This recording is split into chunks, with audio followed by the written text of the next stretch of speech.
Quero convidar você a abrir a sua Bíblia, o Evangelho de Marcos, capítulo 1, versos de 35 a 39. Marcos, capítulo 1, versos de 35 a 39. Nós temos iniciado, então, exposição, Evangelho de Marcos, e vamos dar continuidade. Todos acharam? Quero te convidar a se colocar de pé.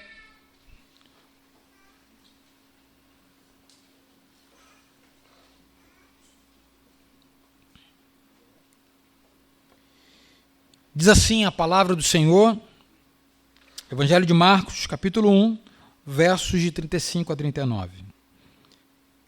Tendo se levantado de madrugada, quando ainda estava escuro, Jesus saiu e foi para um lugar deserto, e ali orava. Simão, os que estavam com ele, procuraram Jesus por toda parte. Quando o encontraram, lhe disseram: todos estão à sua procura. Jesus, porém, lhes disse: vamos a outros lugares, aos povoados vizinhos, a fim de que eu pregue também ali, pois foi para isso que eu vim. E então ele foi por toda a Galileia, pregando nas sinagogas deles e expulsando os demônios. Vamos orar. Senhor, é o teu povo aqui presente, ó Pai. Diante da tua santa e poderosa palavra, ó Deus, nós estamos aqui reunidos e nos submetemos nesse momento. Senhor, que agora seja um tempo oportuno de que a sua palavra, Deus, alcance não somente ouvidos atentos, mas corações receptíveis à tua palavra. Livra-nos, ó Deus, de toda distração, de todos os pensamentos, ó Deus, que nos levam para longe daquilo que o Senhor quer nos falar nessa noite, ó Pai. Ajuda-nos a permanecer, ó Deus, atentos à tua voz. E, ó Deus, eu te peço igualmente, ajuda-me, ó Deus, a proclamar a tua palavra com fidelidade. Essa é a minha oração. Santo Deus. Amém. Pode se sentar, meus irmãos.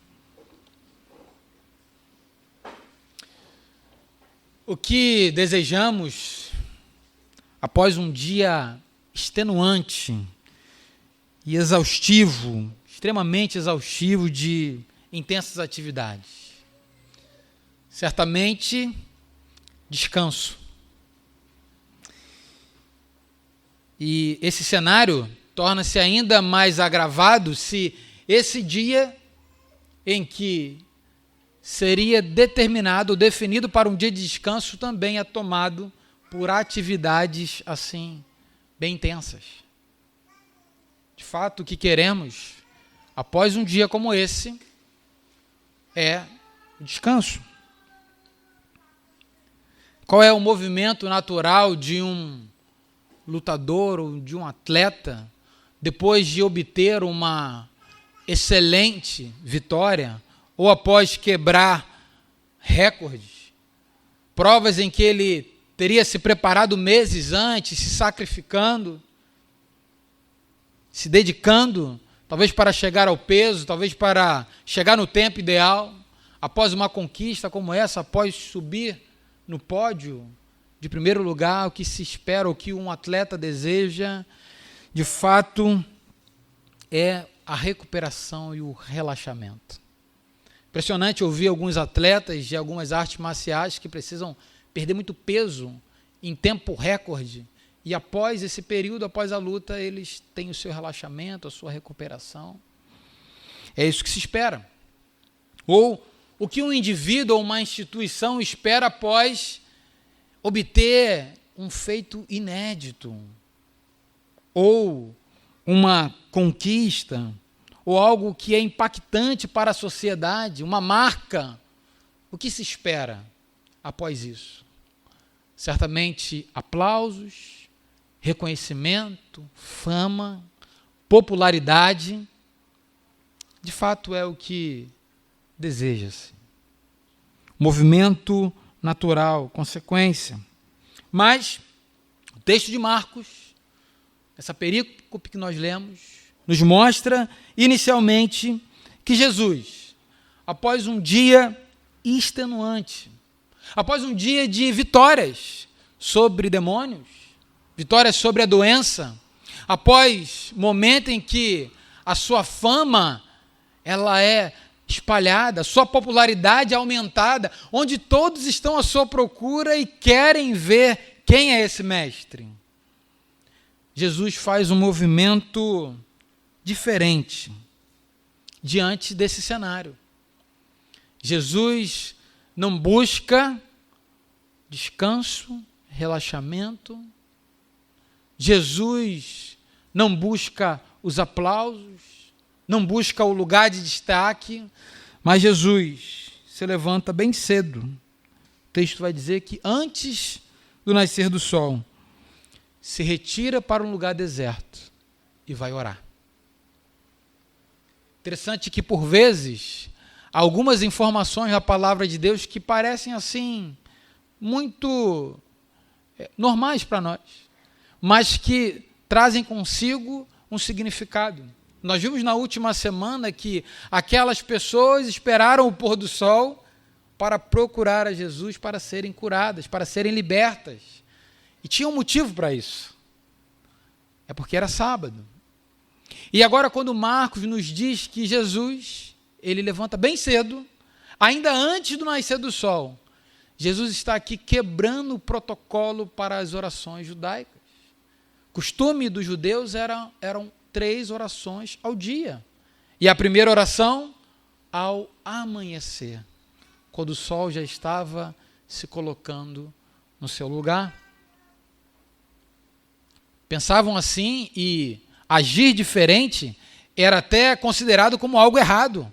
Era incomodar o Altíssimo. Somente 3 orações e somente a primeira após o amanhecer do dia. Então Jesus, ele faz esse movimento contrário, mais uma vez quebra os protocolos para a religiosidade daquela época. Ele já começa o seu ministério assim, e é o que nós vamos presenciar ao longo de todo o seu ministério. Antes que as demandas, as requisições infindáveis do dia chegassem até o mestre, ele recorre ao Pai em oração.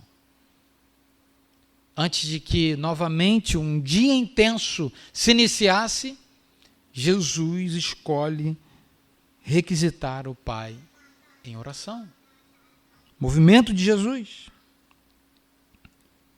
Interessante, meus irmãos, que nem o dinamismo e nem a velocidade com que Marcos narra os eventos acerca da vida de Jesus nos impedem de olhar para esse texto e ver que o autor quer nos comunicar, ou o seu desejo de comunicar aos seus leitores, a importância da oração na vida e no ministério de Jesus. Todo esse volume intenso de informações não nos impedem de parar e observar sobre o papel e o lugar da oração na vida do Mestre. Nós vamos perceber algumas ocasiões em que Jesus orou. Algumas ocasiões em que Jesus está orando. É claro que nós não temos todas as orações que Jesus fez em todo o seu ministério, mas aquilo que o Senhor preservou na sua santa palavra e desejou que nós tivéssemos agora o conhecimento. Vou citar alguns. Jesus ora no momento do seu batismo. Marcos não vai narrar, mas Lucas, que em seu evangelho destaca muito essa característica, essa virtude da oração no ministério de Jesus, vai dizer para nós em Lucas, no capítulo 3, verso 21, que Jesus estava orando no momento em que o Pai autentica o seu ministério. Momento em que Jesus estava orando, momento do seu batismo. Jesus ora também momentos antes de escolher os seus discípulos, ou de anunciar nominalmente cada um dos seus discípulos. Nós temos também esse registro em Lucas, capítulo 6, verso 12. Certamente ali o Pai intercedendo por cada um dos apóstolos a quem ele chamaria. E nós vemos um resultado e um impacto muito natural, é que para cada um que é chamado, para cada chamamento, a resposta comum a todos é seguir, é atender. Certamente o Senhor, nosso Mestre, Filho de Deus, havia colocado diante do Pai o nome de cada um dos seus apóstolos a quem ele chamaria. Jesus ora também pela bênção dos alimentos, antes de alimentar toda aquela multidão. Dá graças ao Pai. Nós vamos ver mais à frente, em Marcos, no capítulo 6, verso 41. Então, ele ora antes de alimentar uma multidão faminta. Nós temos também a oração sacerdotal de Jesus, narrada no Evangelho de João, capítulo 17. Talvez a mais extensa oração registrada por Jesus. Quando ele intercede pelos seus discípulos, intercede também pela igreja futura. Jesus ora no Getsêmani, momento em que ele é tomado por tamanho pavor e angústia antes de ser preso. No momento de pavor e angústia, de aflição da sua alma, Jesus vai ao Pai em oração. Como está lá em Marcos, capítulo 14, verso 36. Nós temos também a oração de Jesus na cruz. No momento em que, penso eu, ter sido o momento de maior dor que Jesus enfrentou. Não fora os açoites, não fora a coroa de espinhos, não fora aqueles cravos pregados em suas mãos e pés. Não fora isso. Não fora a zombaria. Mas a maior dor é quando de fato o filho é abandonado pelo pai. Momento de maior sofrimento de Jesus, porque ele agora, que é um só com o Pai, ele é separado de Deus. Ele sofre o abandono. Nesse momento terrível, na vida do Filho de Deus, o que ele faz? Ele ora. Temos também a oração de Jesus. Após a sua ressurreição, fomos expostos aqui no sermão de Páscoa, quando ele caminha com aqueles discípulos no caminho de Emaús. O momento em que ele é reconhecido era o momento da sua oração e do partir do pão. Jesus também ora.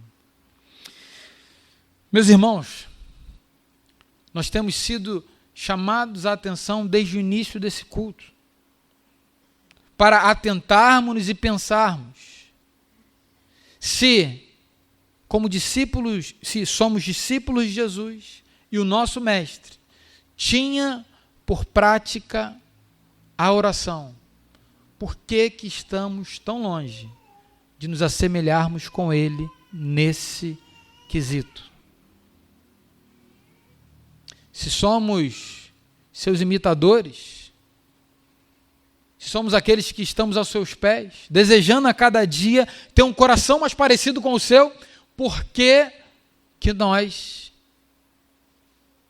deixamos a desejar em nossa vida de oração? Eu não sei você. Talvez você possa ser alguém que diga assim, não, olha, eu estou muito cansado de tanto orar. Olha, eu oro demais. Isso tem sido um problema para a minha vida. Eu acho que não tem ninguém nessa situação ou enfrentando esse dilema aqui nessa noite. De fato, é que oramos muito pouco. E quando eu digo oramos pouco, não é em tempo, mas em circunstâncias e em situações. Que Marcos quer mostrar aos seus ouvintes, e que o Senhor quer nos mostrar nessa noite, é que a oração precisa ter lugar na vida do discípulo de Jesus. E talvez, se pensássemos, eu quero pensar com vocês aqui, ou refletir, O porquê que então não oramos? Ou oramos muito pouco? Ou oramos, ou estamos aquém do que de fato deveríamos estar? Eu não quero ser exaustivos nas motivações ou nos motivos, nos porquês para isso, mas quero só citar aqui talvez 2 motivos que nos faça estar na situação a qual nos encontramos hoje, de pouca ou nenhuma oração.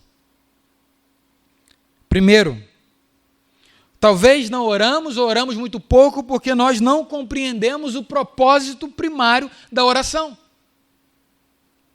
E aquilo que a gente não compreende é difícil da gente fazer.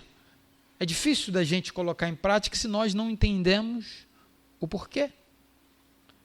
Talvez até faremos, mas de forma mecânica, de forma vazia. E não é isso que o Senhor deseja. Fazemos o que fazemos com o entendimento e com a compreensão daquilo que estamos nos propondo. Primeiro, o propósito da oração é, como todas as coisas em nossa vida, glorificar a Deus. Propósito primeiro. Oramos porque Deus quer que nós oramos. Oramos porque quando vamos ao Pai, nós o glorificamos. Porque daqui a pouco nós vamos chegar aqui no modelo proposto de oração para Jesus e talvez já ficar mais claro para você o porquê que orar é um ato de glorificação ao nome do Senhor. É um ato de glorificar a Deus, uma atitude que glorifica a Deus. E não compreendemos isso. Ou nós não compreendemos que ao orarmos, ao fazermos isso, é o ato, é uma atitude de sermos conhecidos pelo Senhor. Por meio da palavra, conhecemos o Senhor, Ele se revela a nós. E ao orarmos, nós somos conhecidos. Nós colocamos o nosso coração, derramamos a nossa alma diante do Senhor. Nós desfrutamos de comunhão. Talvez você esteja a pensar, mas Ele já sabe tudo que está no meu coração. De fato, Ele já sabe. É uma verdade, você está certo. Mas olha, algumas semanas eu experimentei algo assim maravilhoso. Meu filho estava com uma situação que eu já sabia, minha esposa já tinha compartilhado, e ao deitarmos junto ali, temos a nossa devocional, o momento dele compartilhar o dia, ele começa a contar. Bom, pai, aconteceu isso e tal. Minha mãe te contou? Aí eu falei, mentirinha santa. Eu falei, não contou não, diz aí, o que houve? Mãe, não contou para meu pai não contei não. E ele começa a falar, eu já sabia de tudo, mas como foi prazeroso ouvir o meu filho tendo comunhão comigo, compartilhando das suas mazelas. Nossos filhos têm muitos problemas, né? Pensam eles. Mas como foi gostoso ouvir da voz, da boca do meu filho, aquilo que estava a incomodar o seu coração. Aquilo que tinha lhe afligido naquele dia. Penso que não é diferente com o nosso Deus, meus irmãos. Como o Senhor certamente se alegra e tem prazer quando nós estamos diante dele derramando o nosso coração. Quando fazemos isso, demonstramos ao Senhor a nossa dependência dele. Colocamos para o Senhor que sem o auxílio, sem a direção, sem a condução dele, nós não somos nada.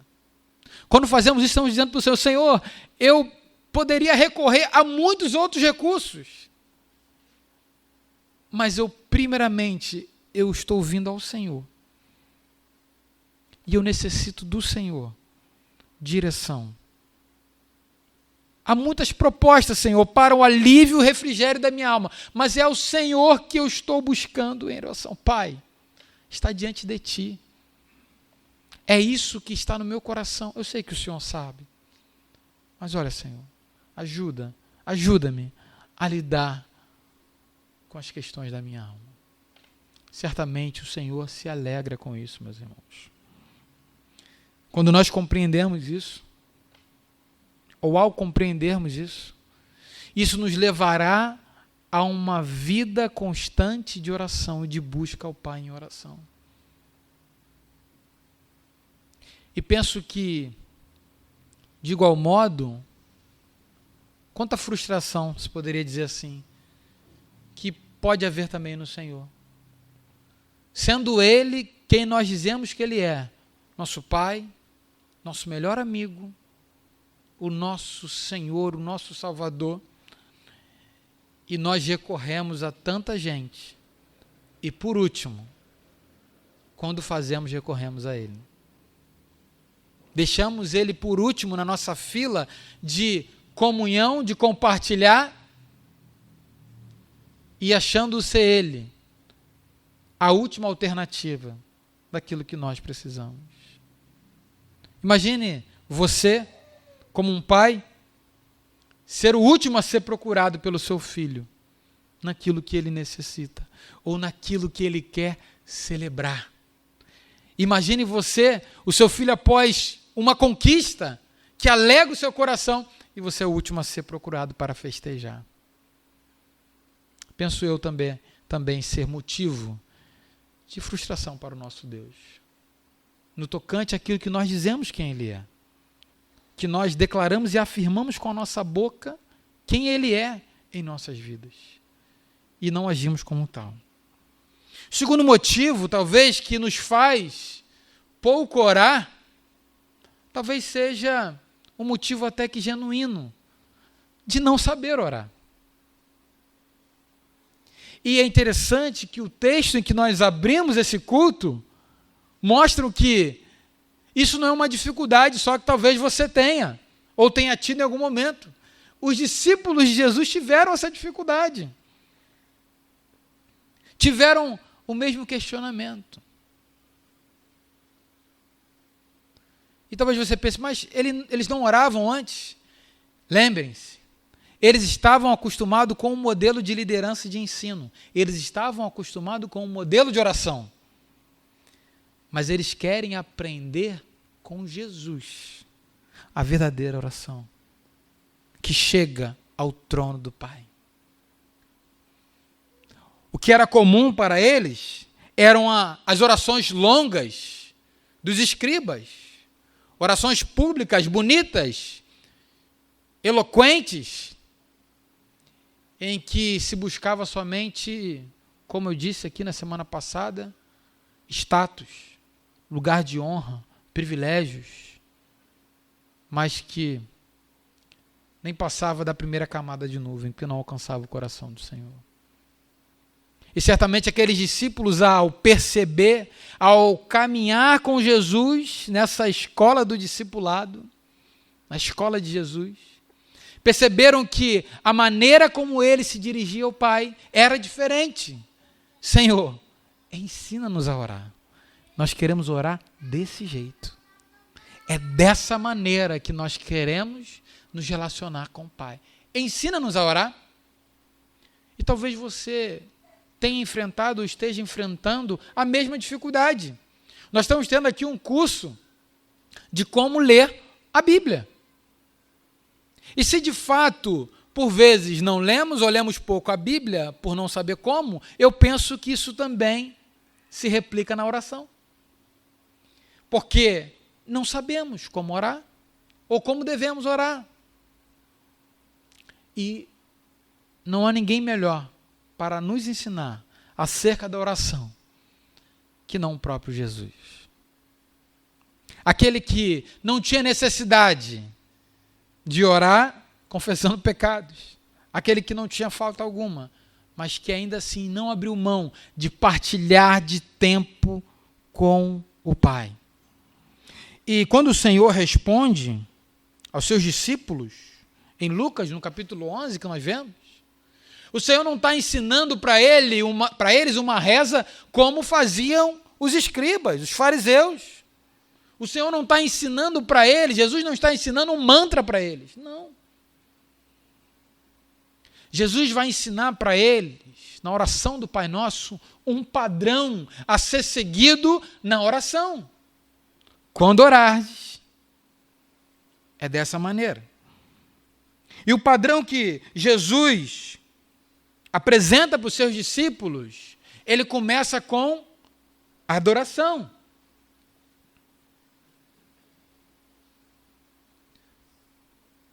Comecem a oração com adoração.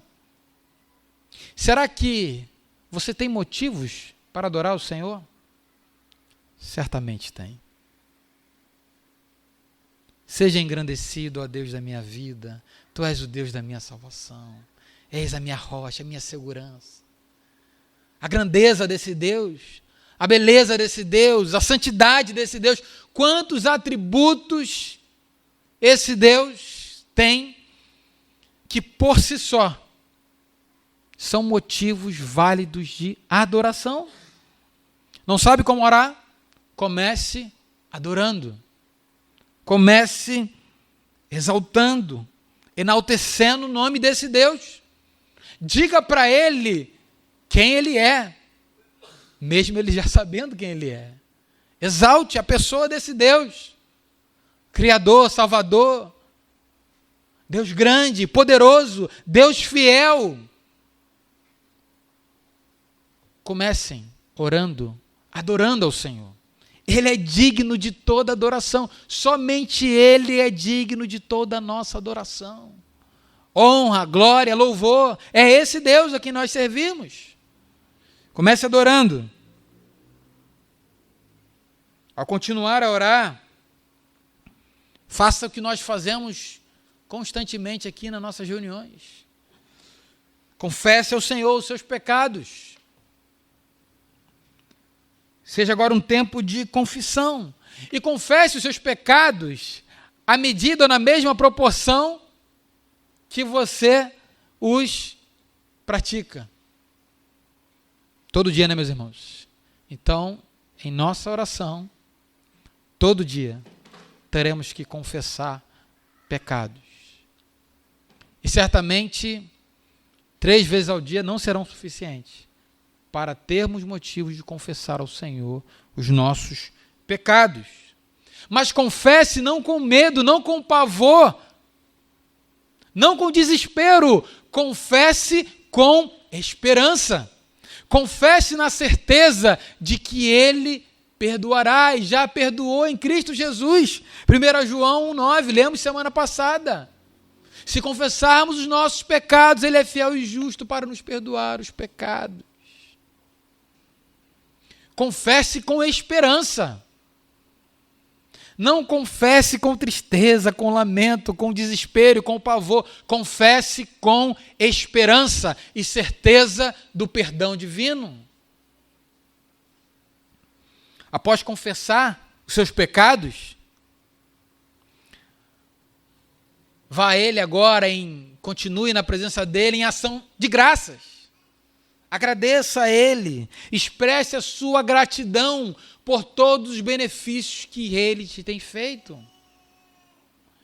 E por pior que seja o momento, ou que seja a maior adversidade que você esteja enfrentando, tenha certeza que ainda assim há motivos de sobra para ser grato ao Senhor. Ainda assim. Interessante aquela passagem dos 10 leprosos, em que nós, de maneira muito severa, julgamos e criticamos os 9 que não voltaram. Nossa, como são ingratos. E penso que não, e penso que aqueles homens estavam alegres, contentes, agradecidos ao Senhor. Imaginem ser curado de uma enfermidade que fazia com que eles estivessem à parte da sociedade, que fossem pessoas detestáveis. Eles estavam gratos, certamente eu creio nisso. Quem não vai se alegrar com uma cura? Por vezes somos gratos ao Senhor, Senhor, obrigado porque essa dor de cabeça me deixou. Mas olha só, somente um expressou ação de graça. Somente um voltou para agradecer ao Senhor. Então expresse com palavras a gratidão que há no seu coração. Expresse ao Senhor a sua gratidão por tudo aquilo que Ele tem te dado, por tudo aquilo que Ele te tem proporcionado. Não é uma oração, mas José faz isso diante dos seus irmãos. Olha, parem de chorar. O mal que vocês intentaram contra mim, o Senhor transformou em bênção. Agradeça pelas provas e pelas lutas também. Por mais que, inicialmente, você não consiga enxergar os benefícios que essa luta podem trazer para você, creia na soberania de Deus e seja grato a Ele por esse tempo de adversidade também. Vá ao Senhor em gratidão. Então comece adorando, confessando, agradecendo e, por último, coloque diante dele as suas súplicas. Por vezes somos tentados a ir ao Senhor como o gênio da lâmpada e só pedimos, só queremos pedir ao Senhor.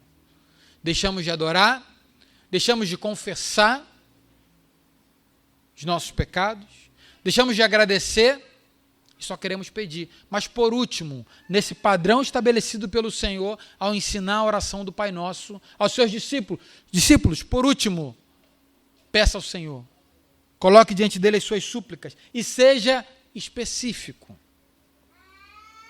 Seja específico, não seja genérico. Por vezes, com meu filho lá, falo, meu filho, seja mais específico. Ore por isso, né? É genérico. É por isso, estou pedindo você orar por isso, né? Seja específico. E ore com um coração paciente. Porque também somos levados a querer oração, resultado. A oração não é uma maquininha de refrigerante que você coloca a cédula, a moeda e sai o refrigerante. Não é assim. O Senhor atende no seu tempo e conforme o teu querer. É da maneira dele. Seja específico, seja paciente e ore também com o coração cheio de contentamento. Não é assim a oração de Jesus? Ali no Getsemane? Pai, a minha alma agora está angustiada. Se possível, livra de mim esse cálice, afasta de mim, mas que seja feita a sua vontade. Precisamos orar ao Senhor também, pedir ao Senhor com contentamento. Senhor, eu estou colocando diante do Senhor essa situação, mas se o Senhor não me der, ou se o Senhor não fizer, se não for a sua vontade, me dá contentamento naquilo que o Senhor já tem me dado, Pai. Me dá contentamento naquilo que o Senhor já tem feito por mim, Jesus.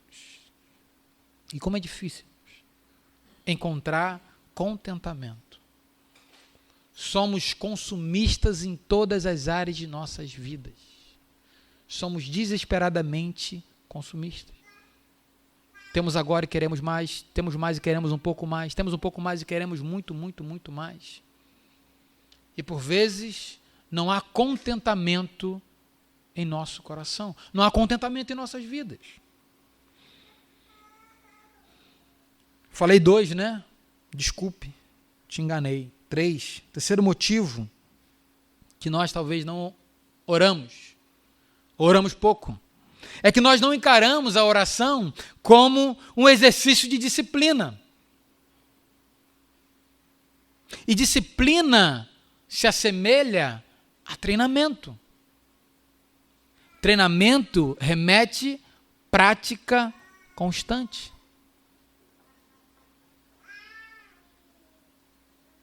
Remete a fazer aquilo de maneira assídua.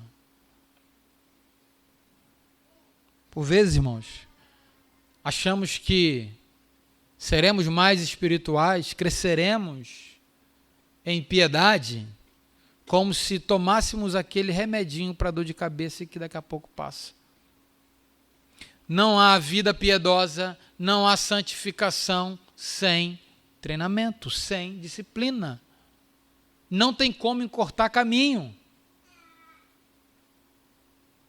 Não tem como.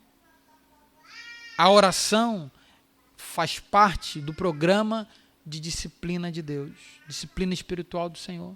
Precisamos enxergar a oração como uma disciplina. E tudo que envolve disciplina requer, primeiro, responsabilidade pessoal.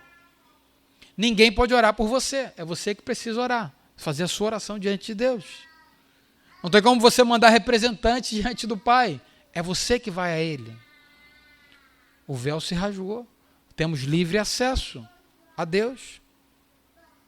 Oração envolve responsabilidade pessoal. Oração envolve também compromisso.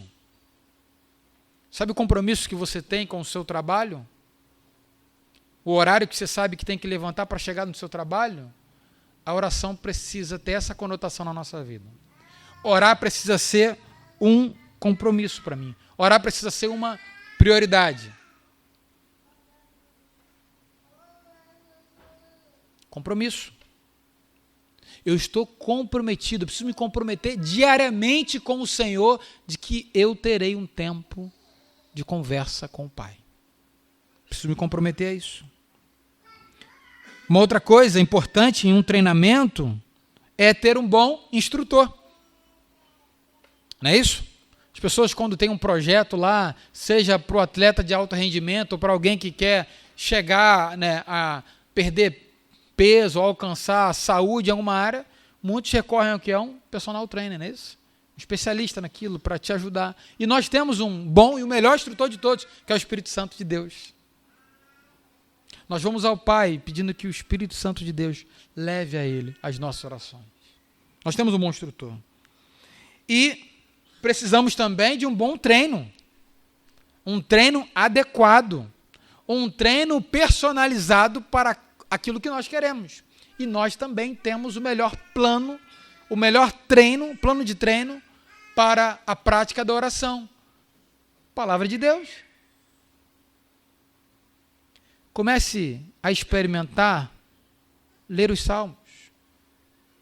Leia e ore a palavra de Deus. Não sei orar?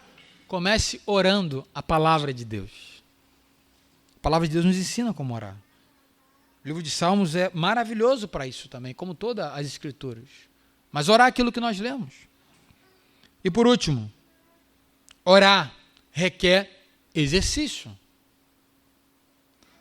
Alguém um dia perguntou para um pastor, como orar, como se aprende a orar? E ele disse, orando, é exercitando. Aprenderemos a orar orando também. Precisamos exercitar. Não adianta você ler infindáveis livros sobre oração se você não coloca o seu joelho no chão, se você não se coloca diante do Senhor e exercita. Se você não pratica. Como alguém que precisa falar em público, mas tem muita timidez, tem dificuldade, como é que faz? Você precisa começar a ser exposto e ir falando. Grupo menor, grupo maior, e você vai falando. Então aprendemos a orar orando. Oração também é um exercício. Amém?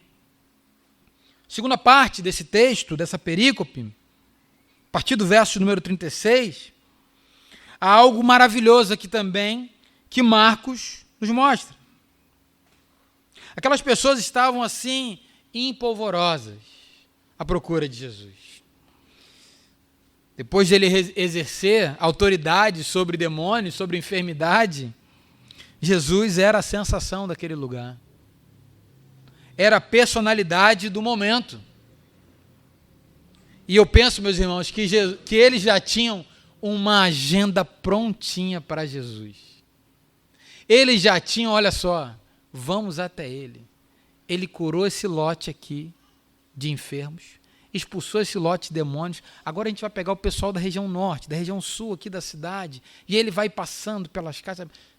Procuraram Jesus já com uma agenda pronta, já com a prioridade daquilo que o coração deles requisitava e queria. Eles queriam ter as suas necessidades atendidas. Mas a resposta de Jesus mostra algo que para nós ficou talvez muito claro no período da pandemia.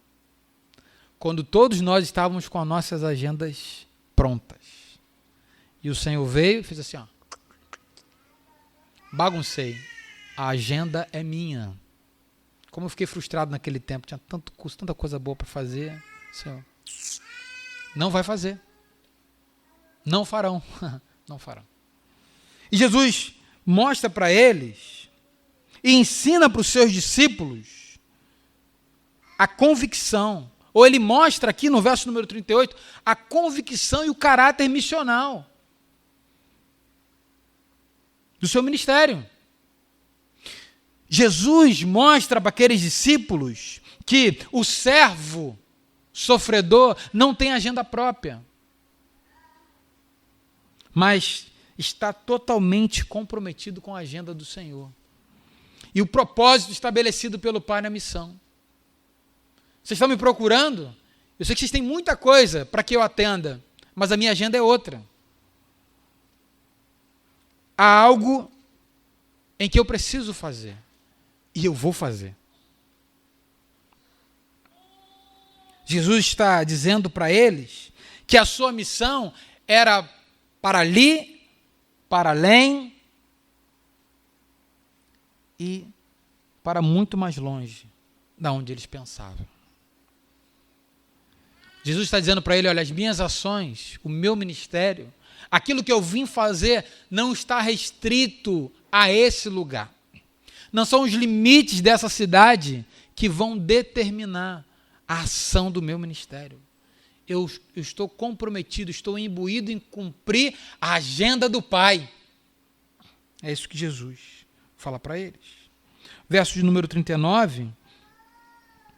Jesus também declara que ele tem uma prioridade e tem um objetivo na sua missão. Então, além de estar convicto, de mostrar um caráter missional, ele está dizendo, olha só, o meu ministério tem um objetivo, tem uma prioridade. E eu vou fazer, eu quero dizer para vocês. Vamos a outros lugares, aos povoados vizinhos, a fim de que eu pregue também ali, pois foi para isso que eu vim. Interessante que o ministério de Jesus consiste em pregar o Evangelho. Nós vamos ver depois no verso 39 que ele foi pregando na sinagoga deles. Sinagoga era um local em que os judeus se reuniam. O que está revelado? O que Marcos está dizendo? O ministério, o alcance da obra de Jesus, primeiro para os judeus. Pregar o evangelho para eles. E depois para os gentios. Paulo vai afirmar isso, vai declarar isso em 1 Romanos 1,16. Pois não me envergonho do evangelho, porque é o poder de Deus para a salvação de todo aquele que crê. Primeiro do judeu e também do grego. Porque a justiça de Deus se revela no Evangelho, de fé em fé, como está escrito, o justo viverá pela fé. Essa prioridade. Qual é o conteúdo da mensagem? Qual é o objetivo? O conteúdo é o Evangelho. O objetivo, pregar o Evangelho. E essa prioridade. Primeiro nas sinagogas. E depois, para além dali. A obra redentora de Cristo não pararia ali. Não pararia naquele povo, naquela etnia, mas seria para todo um povo. Seria para as nações. O Filho de Deus está dizendo que ele não libertaria e curaria somente os que estavam sofrendo ali, mas ele traria libertação e alívio para todo mundo, para todo aquele que cresce em seu nome. Meus irmãos, nós vemos aqui uma sutil tentativa de persuadir Jesus acerca do objetivo primeiro da sua missão, do seu ministério. Eles queriam Jesus só para si, só para a sua localidade. Uma tentativa de persuadir Jesus naquilo que ele precisaria fazer. E nós percebemos também que essa não é a única vez em que tentam desviar Jesus do foco da sua missão. Quando ele foi tentado por Satanás no deserto, uma tentativa de desviá-lo da sua missão. No início do seu ministério. Quando a multidão queria proclamar a ele rei. E ele foge disso. Quando Pedro o repreende, dizendo que nenhum mal lhe aconteceria. E ele severamente reconhece que ali, novamente, Satanás, por meio da boca de Pedro, está intentando que ele desviasse da sua missão. Quando ele é interrogado por Pilatos, fale, eu tenho autoridade para te tirar daí, para soltar essas algemas. Fale. Ah, Pilatos, nenhuma autoridade lhe fora dada, se não fora eu, se não for o Pai. Você não tem autoridade, não. Tentativa de que Jesus fosse poupado do sofrimento da sua missão. E quando ele é desafiado a descer daquela cruz, salvou a tantos, salva-te a ti mesmo, rei dos judeus, desce daí. Jesus não aceitou ser proclamado rei sem cruz. Não aceitou. Nada foi capaz de desviá-lo da sua missão. Ele não quis ser poupado nem 1 centímetro da sua dor. Ele não quis economizar nenhuma gota de seu sangue. Porque ele tinha convicção da sua missão. E ele não falharia. E meus irmãos, a convicção de Jesus, o cumprimento fiel do seu ministério, permitiu muitos benefícios. E a sua obra redentora teve alcance universal. Enquanto eles queriam Jesus restringido a um local, a um povo, Jesus é fiel até o final na sua missão. E a vitória da sua missão tem um alcance universal que chega até nós. Meus irmãos, nós, agora que nos tornamos discípulos de Cristo, nós agora também somos participantes da missão de Cristo. E a sua missão não acabou. E ele confiou a nós. E ele partilhou conosco o privilégio de continuarmos. A ideia de Atos 29, né? Continuando. O Senhor nos chamou para essa missão. Todo aquele que é discípulo de Jesus está comprometido com essa missão. Não tem como ser discípulo do Mestre e não estar envolvido nisso. E não dar a sua vida por isso. De fato, nós temos também uma caminhada em que as Sagradas Escrituras revelam para nós qual será o final. E a todo momento, há inúmeras tentativas desse mundo em nos persuadir para não cumprirmos a nossa missão. Há muitas distrações que querem fazer com que nós percamos o foco. A grande comissão, que Jesus fala, ide pregar o Evangelho. Façam discípulos. E será que nós estamos sendo fiéis à nossa missão? Ou será que já nos perdemos, já nos distraímos, já aceitamos ser discípulos de Jesus sem enfrentar o custo do discipulado? Será que já nos conformamos com isso? A semelhança de Cristo, precisamos manter fidelidade na nossa missão, convicção. O que nós temos que fazer agora? Pregar o Evangelho, ir por todo mundo. Fazendo isso, glorificando o Pai. Conteúdo da nossa mensagem, o Evangelho, boas novas, de salvação, perdão. Não podemos desviar. Se falharmos nisso, falharemos na nossa missão. Fomos salvos e fomos arrebanhados, fomos chamados para participarmos dessa obra redentora de Cristo.